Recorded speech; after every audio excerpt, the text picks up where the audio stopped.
ನಮಸ್ಕಾರ ಸ್ನೇಹಿತರೆ, ನಮ್ಮ ನಂಬಿಕೆಗೆ ಸ್ವಾಗತ ಸುಸ್ವಾಗತ. ಸ್ನೇಹಿತರೆ, ಸ್ಮಶಾನ ಈ ಹೆಸರು ಅದೆಷ್ಟು ಪವಿತ್ರ ಅಲ್ವಾ? ಶ್ರೀಕೃಷ್ಣನ ನುಡಿಮುತ್ತುಗಳಲ್ಲಿ ಸ್ಮಶಾನದ ಅರ್ಥ ಏನೆಂದು ತಿಳಿಯುತ್ತೆ. ಅದೇನೆಂದ್ರೆ, ಮನಸ್ಸಿಗೆ ಮದವೇರಿದಾಗ ಒಮ್ಮೆ ಸ್ಮಶಾನದಲ್ಲಿ ತಿರುಗಾಡಿ ಬಾ.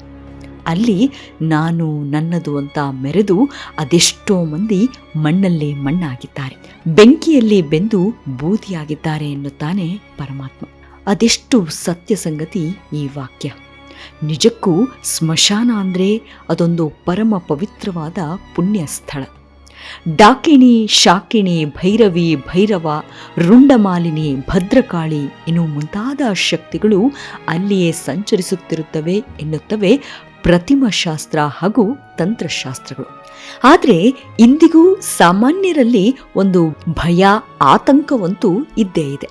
ಸ್ಮಶಾನಕ್ಕೆ ಹಗಲು ಹೊತ್ತಿನಲ್ಲೇ ಹೋಗಬಾರ್ದು, ರಾತ್ರಿ ಆದರೆ ಸ್ಮಶಾನಕ್ಕೆ ಕಾಲಿಡಬಾರ್ದು ಅಂತ.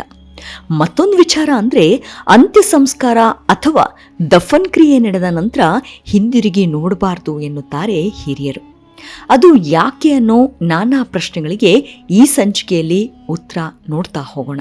ಅದಕ್ಕೂ ಮುನ್ನ ನಮ್ಮ ನಂಬಿಕೆಗೆ ನಿಮ್ಮ ಬೆಂಬಲವಿರಲಿ. ಸ್ನೇಹಿತರೆ, ಸ್ಮಶಾನ ಪ್ರತಿಯೊಂದು ಆತ್ಮಕ್ಕೂ ಅಂತಿಮ ವಿಶ್ರಾಂತಿ ನೀಡುವ ಸ್ಥಳ. ಈ ಕಾರಣದಿಂದಾಗಿ ಇಲ್ಲಿನ ಶಕ್ತಿಯು ವಿಶಿಷ್ಟವಾಗಿರುವಂಥದ್ದು ಅನ್ನೋದು ತಂತ್ರ ಸಂಪ್ರದಾಯದ ಉಲ್ಲೇಖ. ಅಲ್ಲದೆ ಸ್ಮಶಾನಗಳನ್ನು ಇಂದಿಗೂ ಜನದಟ್ಟಣೆ ಅಥವಾ ಜನನಿಬಿಡ ಪ್ರದೇಶಗಳಿಂದ ದೂರವೇ ಇಡಲಾಗುತ್ತದೆ.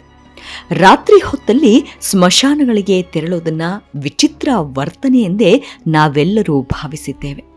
ಕೆಲವೊಂದು ಸ್ಥಳಗಳಲ್ಲೂ ಸ್ಮಶಾನಕ್ಕೆ ತೆರಳೋದನ್ನು ನಿಷೇಧಿಸಲಾಗಿದೆ. ಈ ನಿಷೇಧಕ್ಕೆ ಹಲವಾರು ನಿರ್ದಿಷ್ಟ ಕಾರಣಗಳಿವೆ. ಅವುಗಳೆಂದರೆ, ಆತ್ಮವು ದೇಹವನ್ನ ತೊರೆದಾಗ ಆ ದೇಹವನ್ನ ಬಿಡುವುದು ಸುಲಭವಲ್ಲ. ಕೆಲವು ಆತ್ಮಗಳ ಅತೃಪ್ತಿ ಅವರನ್ನ ಈ ಲೋಕದಲ್ಲಿಯೇ ಇರಿಸುತ್ತೆ. ಅತೃಪ್ತ ಆತ್ಮಗಳು ನಕಾರಾತ್ಮಕತೆಯನ್ನ ಸೃಷ್ಟಿಸುತ್ತವೆ ಎಂದು ಹೇಳೋದಿದೆ. ಆದರೆ ಆತ್ಮಗಳು ಪವಿತ್ರವಾದವು. ಆದರೆ ಸೂಕ್ಷ್ಮ ಶರೀರ ಮಾತ್ರ ಜೀವಗಳನ್ನು ಅವಲಂಬಿಸಿ ತಮ್ಮ ಇಂಗಿತಗಳನ್ನು ಈಡೇರಿಸಿಕೊಳ್ಳುತ್ತವೆ ಎನ್ನುತ್ತಾರೆ. ಅದರಲ್ಲೂ ಶಿವ ಮತ್ತು ಕಾಳಿ ದೇವಿ ಸ್ಮಶಾನದ ಅಧಿಪತಿಗಳು, ಕ್ಷುದ್ರ ಶಕ್ತಿಗಳನ್ನು ಹಿಡಿದಿಟ್ಟುಕೊಂಡಿದ್ದಾರೆಂದು ಹಿಂದೂ ಪರಂಪರೆ ಉಲ್ಲೇಖಿಸುತ್ತೆ. ಇನ್ನು ರಾತ್ರಿ ವೇಳೆ ಸ್ಮಶಾನಕ್ಕೆ ಹೋದರೆ ಏನಾಗುತ್ತದೆ ಅಂದರೆ, ಅದಕ್ಕೂ ಒಂದು ವಿಶ್ಲೇಷಣೆ ಸಿಗುತ್ತೆ. ಆಧ್ಯಾತ್ಮಿಕತೆಯಲ್ಲಿ ಆತ್ಮವು ಸಾಯುವುದಿಲ್ಲ, ಬದಲಿಗೆ ಒಂದು ದೇಹವನ್ನ ಬಿಟ್ಟು ಮತ್ತೊಂದು ದೇಹವನ್ನ ಪಡೆಯುತ್ತದೆ ಎಂದಿದೆ. ಆತ್ಮವು ದೇಹವನ್ನ ತೊರೆದಾಗ ಅದನ್ನ ಬಿಡುವುದು ತೀರಾ ಕಷ್ಟ. ಕೆಲವೊಮ್ಮೆ ತನ್ನ ಆಸೆಯನ್ನ ಪೂರೈಸಲು ಅಥವಾ ಮೋಹದಿಂದಾಗಿ ಆತ್ಮವು ಈ ಜಗತ್ತಿನಲ್ಲಿ ಉಳಿಯಲು ಬಯಸುತ್ತದೆ. ಇದರಿಂದಾಗಿ ಇತರರಿಗೆ ಅದರಿಂದ ಅಪಾಯವೇ ಹೆಚ್ಚು. ಏಕೆಂದರೆ ಆತ್ಮವು ದೇಹವನ್ನ ತೊರೆದಾಗ ಈ ಜಗತ್ತಿನಲ್ಲಿ ಅದಕ್ಕೆ ಏನೂ ಉಳಿಯೋದಿಲ್ಲ, ತನ್ನದು ಅಂತ ಏನೂ ಇರೋದಿಲ್ಲ. ತನ್ನ ಮುಂದಿನ ಪ್ರಯಾಣದ ಮೊದಲು ಹಲವು ಹಂತಗಳನ್ನು ದಾಟುವುದರ ಮೂಲಕ ಹೋಗುತ್ತೆ. ಆತ್ಮವು ಇಲ್ಲಿಯೇ ಇರಬೇಕೆಂದು ಬಯಸಿದ್ರೆ ನೆಲೆ ನಿಲ್ಲುವ ಸ್ಥಳದಲ್ಲಿ ವಾಸಿಸುವ ಜನರಿಗೆ ಹಾನಿಕಾರಕವಾಗಬಹುದು ಅಥವಾ ಅದರಿಂದ ಒಳಿತೂ ಆಗಬಹುದು. ಅದರಲ್ಲೂ ಆತ್ಮದ ಶಕ್ತಿಯು ಜೀವಂತ ಇರುವವರಿಗಿಂತ ಬಹಳ ಭಿನ್ನವಾಗಿರುತ್ತೆ. ಆತ್ಮವು ಹಿಂದಿರುಗಲು ಬೇರೆ ಯಾವುದೇ ಮಾರ್ಗವೂ ಇರೋದಿಲ್ಲ. ಆದ್ದರಿಂದ ಹಿಂದೂ ಹಾಗೂ ಇನ್ನಿತರೆ ಕೆಲ ಧರ್ಮೀಯರಲ್ಲಿ ದಫನ್ ಕ್ರಿಯೆಯ ಬಳಿಕ ಆತ್ಮವು ಎಲ್ಲದರಿಂದ ಬೇರ್ಪಡುವಂತೆ ದಹನ ಕ್ರಿಯೆಯನ್ನ ಅಥವಾ ದಫನ್ ಕ್ರಿಯೆಯನ್ನ ತ್ವರಿತವಾಗಿ ಮಾಡಲಾಗುತ್ತದೆ. ಆದಾಗ್ಯೂ ಕೆಲವು ಆತ್ಮಗಳ ಈಡೇರದ ಆಸೆಗಳು ಅವುಗಳನ್ನು ಈ ಜಗತ್ತಿನಲ್ಲಿಯೇ ಇರಿಸುತ್ತವೆ ಮತ್ತು ಅವುಗಳ ಗಮ್ಯಸ್ಥಾನವೂ ಕೂಡ ದಹನ ಸ್ಥಳವಾಗುತ್ತದೆ, ಅದುವೇ ಸ್ಮಶಾನ. ಅಂಥ ಪರಿಸ್ಥಿತಿಯಲ್ಲಿ ಸ್ಮಶಾನ ಸ್ಥಳಕ್ಕೆ ಹೋಗುವುದನ್ನು ನಿಷೇಧಿಸುತ್ತವೆ ಧರ್ಮಗಳು. ಒಂದು ವೇಳೆ ಸೂಕ್ಷ್ಮ ಮನಸ್ಥಿತಿಯವರು ಅಂಥ ಸ್ಥಳಕ್ಕೆ ಹೋದರೆ ಅಂಥವರಿಗೆ ಬೇಗನೆ ಆಕ್ರಮಣ ಮಾಡುತ್ತವೆ ಅಂತೆ.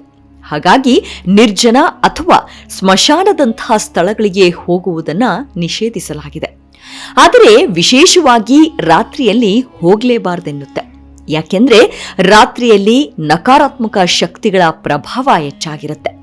ಆತ್ಮಗಳು ಅಂತಹ ವೇಳೆಯಲ್ಲಿ ನಕಾರಾತ್ಮಕತೆಯನ್ನ ಹೊಂದಿರುತ್ತವೆ. ಏಕೆಂದರೆ ಅಂಥ ವೇಳೆಯಲ್ಲೇ ಆತ್ಮಗಳಿಗೆ ತಮ್ಮ ಆಸೆಗಳು ಕಾಡೋಕೆ ಶುರುವಾಗುತ್ತವೆ. ತಮ್ಮ ಆಸೆಗಳನ್ನ ಪೂರೈಸಿಕೊಳ್ಳೋಕೆ ಯಾವುದೇ ಮಟ್ಟಕ್ಕೆ ಬೇಕಾದರೂ ಹೋಗುತ್ತವೆ. ಆದ್ದರಿಂದ ದುರ್ಬಲ ಮನಸ್ಥಿತಿಯವರು ಇಂಥ ನಕಾರಾತ್ಮಕ ಶಕ್ತಿಗಳಿಗೆ ಸುಲಭವಾಗಿ ಪ್ರಭಾವಿತರಾಗ್ತಾರೆ. ಹಾಗಾಗಿ ಮಹಿಳೆಯರು ಸ್ಮಶಾನಗಳಿಗೆ ಭೇಟಿ ನೀಡುವುದನ್ನು ಕೂಡ ನಿಷೇಧಿಸಲಾಗಿದೆ. ಏಕೆಂದರೆ ಸ್ತ್ರೀಯರಲ್ಲಿ 8% ಅತ್ಯಂತ ಸೂಕ್ಷ್ಮ ಮನಸ್ಸಿನವರು ಮತ್ತು ಭಾವನಾತ್ಮಕ ಜೀವಿಗಳಾಗಿರ್ತಾರೆ. ಅಂಥ ಮನಸ್ಸಿನವರೇ ನಕಾರಾತ್ಮಕತೆ ಅತ್ಯಂತ ವೇಗವಾಗಿ ದುರ್ಬಲಗೊಳಿಸುತ್ತೆ. ಅವರ ದೇಹವು ಅಂಥ ಅತೃಪ್ತ ಶಕ್ತಿಗಳಿಗೆ ಸುಲಭವಾಗಿ ತುತ್ತಾಗುತ್ತೆ. ಆಧ್ಯಾತ್ಮಿಕವಾಗಿ ಸ್ಮಶಾನದಲ್ಲಿ ಅಂತ್ಯಕ್ರಿಯೆಯ ಬಳಿಕ ಆತ್ಮವು ತನ್ನದೇ ಕ್ರಿಯೆಗಳನ್ನ ನೋಡ್ತಾ ಇರುತ್ತದೆ. ಒಂದು ವೇಳೆ ರಾತ್ರಿಯಲ್ಲಿ ಭೇಟಿ ನೀಡಿದರೆ ಅಂಥವರ ಮೇಲೆಯೇ ಋಣಾತ್ಮಕ ದೃಷ್ಟಿ ಹೆಚ್ಚಾಗುತ್ತೆ. ಅದರಲ್ಲೂ ರಾತ್ರಿಯಲ್ಲಿ ಸ್ಮಶಾನಗಳಿಗೆ ಅಘೋರಿಗಳು, ಸಿದ್ಧಿ ಸಾಧಕರು, ಸಾಧುಗಳು ತಂತ್ರ ಸಾಧನೆಗಾಗಿ ಕುಳಿತುಕೊಳ್ತಾರೆ. ಅದೆಷ್ಟೋ ದಿನಗಳ ಕಾಲ ನಿಗೂಢವಾದ ತಂತ್ರಾಚರಣೆಗಳನ್ನ ಮಾಡ್ತಾರೆ. ಆದ್ದರಿಂದ ಚಂದ್ರನು ಬಾನಂಗಳದಲ್ಲಿ ಕಾಣಿಸಿಕೊಂಡ ಕ್ಷಣದಿಂದ ಸೂರ್ಯೋದಯದವರೆಗೆ ಸಾಮಾನ್ಯ ಮಾನವರು ಸ್ಮಶಾನ ಸ್ಥಳಗಳತ್ತ ಧಾವಿಸೋದು ಅಥವಾ ಸುಳಿದಾಡೋದು ಮಾಡಬಾರದು. ಎಲ್ಲ ಋಣಾತ್ಮಕ ಶಕ್ತಿಗಳು ಮಾನಸಿಕವಾಗಿ ಅಪಾಯವನ್ನೇ ತಂದೊಡ್ಡುತ್ತವೆ. ಧಾರ್ಮಿಕವಾಗಿ ಶಿವ ಮತ್ತು ಕಾಳಿಯು ಸ್ಮಶಾನದ ದೇವತೆಗಳು. ಶಿವನು ಆತ್ಮಗಳನ್ನ ಹೀರಿಕೊಂಡರೆ ಕಾಳಿಯು ದುಷ್ಟ ಶಕ್ತಿಗಳನ್ನ ಓಡಿಸುತ್ತಾಳೆ ಎಂದು ನಂಬುತ್ತಾರೆ. ಈ ಪ್ರಕ್ರಿಯೆ ನಡೆಯೋದು ಚಂದ್ರನು ಭೂಮಿಯ ಮೇಲೆ ಪ್ರಭಾವ ಸಾಧಿಸಿದಾಗ ಮಾತ್ರ. ಯಾವಾಗ ಚಂದ್ರನ ಪ್ರಬಲ ಹೆಚ್ಚಾಗುತ್ತೋ ಅಲ್ಲಿ ಋಣಾತ್ಮಕತೆ, ತಣ್ಣಗಿನ ವಾತಾವರಣ ಏರ್ಪಟ್ಟಿರುತ್ತೆ. ಭೂಮಿಯಿಂದ ಕ್ರಿಮಿಗಳು, ಜಂತುಗಳು ಜೀವ ತಾಳುತ್ತವೆ. ಹಾಗೆ ಋಣಾತ್ಮಕ ಶಕ್ತಿಯನ್ನು ಆಕ್ಟಿವ್ ಮಾಡುತ್ತೆ. ಇದು ನಡೆಯೋದು ಮಧ್ಯರಾತ್ರಿಯ ಸಮಯ. ಹಾಗಾಗಿ ಯಾವುದೇ ಮಾನವರು ಈ ಪ್ರಕ್ರಿಯೆಯಲ್ಲಿ ಹಸ್ತಕ್ಷೇಪ ಮಾಡುವಂತಿಲ್ಲ. ಇದು ಪ್ರಕೃತಿ ಮತ್ತು ಶಕ್ತಿಯ ಸಮಾಗಮ. ಒಂದು ರೀತಿಯಲ್ಲಿ ಸಮತೋಲನ ಎನ್ನಬಹುದು. ಒಂದು ವೇಳೆ ಪರೀಕ್ಷೆ ಮಾಡೋಣವೆಂದು ಹೋದರೆ ಮತ್ತೆಂದೂ ಜೀವನದಲ್ಲಿ ಸ್ವಾಸ್ಥ್ಯವನ್ನ ಕಂಡುಕೊಳ್ಳಲಾರರು ಎಂಬ ಮಾತಿದೆ. ಇನ್ನು ಮತ್ತೊಂದು ವಿಚಾರ ಅಂದ್ರೆ ಅಂತ್ಯಕ್ರಿಯೆ ಆದ ನಂತರ ಸಮಾಧಿ ಸ್ಥಳವನ್ನ ಹಿಂದಿರುಗಿ ನೋಡಬಾರದು ಅನ್ನೋದು. ಈ ಬಗ್ಗೆ ಒಂದು ಭಯಾನಕ ಸತ್ಯವೂ ಅಡಗಿದೆ. ಅದೇನೆಂದ್ರೆ ಒಬ್ಬ ವ್ಯಕ್ತಿಯ ಮರಣದ ನಂತರ ಅನೇಕ ಧಾರ್ಮಿಕ ಆಚರಣೆಗಳನ್ನ ನಡೆಸಲಾಗುತ್ತೆ.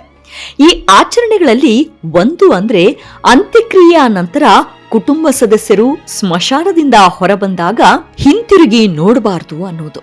ಇದರ ಹಿಂದೆ ಭಾವನಾತ್ಮಕ ಕಾರಣವಿದೆ. ಮನುಷ್ಯನಿಗೆ ಹುಟ್ಟಿನಿಂದ ಸಾವಿನವರೆಗೆ 16 ಆಚರಣೆಗಳಿವೆ. ದಹನದ ನಂತರ ದೇಹವು ಸುಟ್ಟು ಹೋಗುತ್ತದೆ, ಆದರೆ ಆತ್ಮವು ಅಸ್ತಿತ್ವದಲ್ಲಿರುತ್ತದೆ.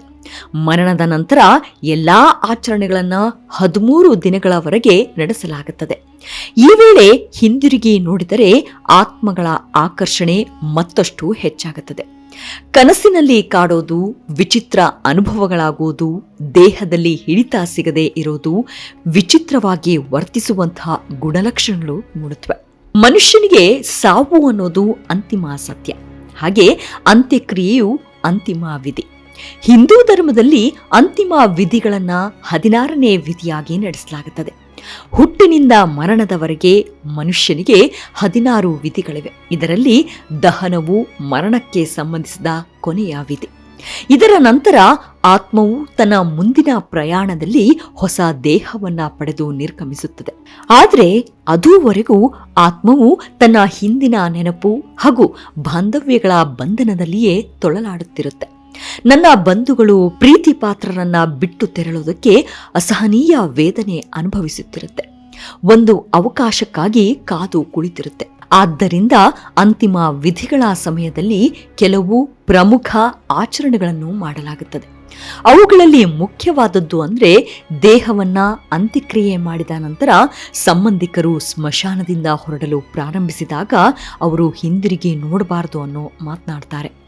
ಒಂದು ವೇಳೆ ಮೊಂಡಾಟಕ್ಕೆ ಬಿದ್ದು ನೋಡಿದವರು ಅದರಿಂದ ನಾನಾ ತೊಂದರೆಗಳನ್ನ ಅನುಭವಿಸುತ್ತಾರೆ. ಅದಕ್ಕೆ ವೈಜ್ಞಾನಿಕವಾಗಿ ಯಾವುದೇ ಉತ್ತರ ಸಿಗೋದಿಲ್ಲ. ಗೀತೆಯಲ್ಲಿ ಶ್ರೀಕೃಷ್ಣ ಆತ್ಮದ ಬಲ ಎಂಥದ್ದು ಅನ್ನೋದನ್ನ ವಿವರಿಸಿದ್ದಾನೆ.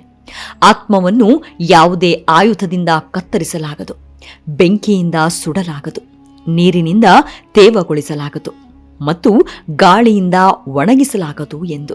ಈ ಆತ್ಮವು ಸಾವಿನಿಂದ ಹಿಡಿದು ಸತ್ತವರ ಅಂತಿಮ ಸಂಸ್ಕಾರಗಳವರೆಗಿನ ಎಲ್ಲ ಕ್ರಿಯೆಗಳನ್ನ ತನ್ನದೇ ಚಕ್ಷುಗಳಿಂದ ನೋಡುತ್ತದೆ. ಗರುಡ ಪುರಾಣದ ಪ್ರಕಾರ ಸಾವಿನ ನಂತರವೂ ಕೆಲವು ಜನರ ಆತ್ಮವು ತನ್ನ ಸಂಬಂಧಿಕರಿಗೆ ಅಂಟಿಕೊಂಡಿರುತ್ತದೆ. ಆತ್ಮವು ಅಂಟಿಕೊಂಡಾಗ ವ್ಯಕ್ತಿಯ ಆತ್ಮವು ತನ್ನ ಸಂಬಂಧಿಕರ ಸುತ್ತಲೂ ಅಲೆದಾಡುತ್ತಲೇ ಇರುತ್ತದೆ. ಒಂದು ವೇಳೆ ಹಿಂದಿರುಗಿ ನೋಡಿದರೆ ಅವರ ಬಾಂಧವ್ಯವು ಮತ್ತಷ್ಟು ಹೆಚ್ಚಾಗಿ ಈ ಲೋಕವನ್ನ ತ್ಯಜಿಸಲು ಕಷ್ಟಪಡುತ್ತಾರೆಂದು ಹೇಳುವುದಿದೆ. ಮರಣದ ನಂತರ ಎಲ್ಲ ಆಚರಣೆಗಳು 13 ದಿನಗಳವರೆಗೆ ನಡೆಸಲಾಗುತ್ತದೆ. ಈ ಸಮಯದಲ್ಲಿ ಆತ್ಮವು ತನ್ನ ಅಂತಿಮ ವಿದಾಯಕ್ಕಾಗಿ ಕಾಯುತ್ತಿರುತ್ತೆ. ಆತ್ಮಕ್ಕೆ ಕೊನೆಯದಾಗಿ ಸತ್ಯ ಅರಿವಾಗಬೇಕು. ಅದೇನೆಂದ್ರೆ, ತನಗಾಗಿ ಏನೂ ಉಳಿದಿಲ್ಲ. ತನ್ನ ಕುಟುಂಬದ ಸದಸ್ಯರು ನನ್ನನ್ನ ಮರೆಯಲು ಅಣಿಯಾಗಿದ್ದಾರೆ ಎಂದು ಅರಿತುಕೊಂಡಾಗ ಆತ್ಮವು ತನ್ನ ಮುಂದಿನ ಪ್ರಯಾಣಕ್ಕೆ ಸಿದ್ಧವಾಗುತ್ತದೆ. ದೇಹವನ್ನ ಸುಡುವುದು ಎಂದರೆ ಆತ್ಮವನ್ನು ದೇಹದೊಂದಿಗಿನ ಬಾಂಧವ್ಯದಿಂದ ಬೇರ್ಪಡಿಸುವುದು. ಸ್ಮಶಾನದಿಂದ ಹೊರಡುವಾಗ ನಾವು ಹಿಂದಿರುಗಿ ನೋಡದಿದ್ದಾಗ ಆತ್ಮವು ತನ್ನ ಕುಟುಂಬದ ಸದಸ್ಯರೊಂದಿಗೆ ಯಾವುದೇ ವಿಧಾನದ ಮೂಲಕ ಸಂಪರ್ಕ ಸಾಧಿಸುವ ಎಲ್ಲಾ ಭರವಸೆಯನ್ನ ಕಳೆದುಕೊಳ್ಳುತ್ತದೆ. ಆದ್ದರಿಂದ ಅಂತ್ಯಕ್ರಿಯೆಗಳನ್ನ ಮಾಡಿದ ನಂತರ ಕುಟುಂಬ ಸದಸ್ಯರು ಎಂದಿಗೂ ಸ್ಮಶಾನದ ಕಡೆಗೆ ಹಿಂತಿರುಗಿ ನೋಡಬಾರದು ಎನ್ನುತ್ತದೆ ಶಾಸ್ತ್ರ. ಆದರೆ ಕೆಲವೊಂದು ಬುದ್ಧಿಜೀವಿಗಳಿಗೆ ಇದ್ಯಾವುದು ಸತ್ಯವೆನಿಸೋಲ್ಲ. ಆದರೆ ಅನುಭವಕ್ಕೆ ಸಿಕ್ಕವರಿಗೆ ಇದು ಕಟು ಸತ್ಯ. ಮುಂದಿನ ಸಂಚಿಕೆಯಲ್ಲಿ ಸಿಗೋಣ. ಅಲ್ಲಿಯವರೆಗೂ ನಿಮ್ಮ ಆರೋಗ್ಯದ ಕಡೆ ಗಮನವಿರಲಿ. Take care. ನಮಸ್ಕಾರ.